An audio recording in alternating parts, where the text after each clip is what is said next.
So hi hello friends, আমার প্রথম ফ্রেন্ডসদের সাথে যাওয়া একটা ট্রাভেল ব্লগ মন্দারমণি। এটা ফার্স্ট পার্ট। গড়িয়ার 6 নম্বর বাস স্ট্যান্ড থেকে আমাদের যাত্রা শুরু সকাল 7:15। এর টিকিট আগের থেকে কাটা ছিল, প্রায় হপ্তাখানেক আগে। সো বাসটা দেখতে পাচ্ছি পেছন থেকে দেখা যাচ্ছে এসবিএসটিসির এসি বাস। খুব মন্দ না হলেও এসি ঠিকঠাক, সিট কমফোর্টেবল, বাট ঝাঁকুনিটা বড্ড বেশি।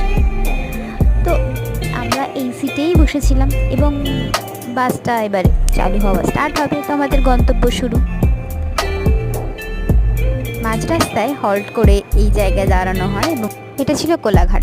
এরপর দীর্ঘ 5 ঘন্টা বাদে আমরা চাউলখোলা নেমে যাই। এটা হচ্ছে চাউলখোলা, খুবই গ্রাম্য পরিবেশ।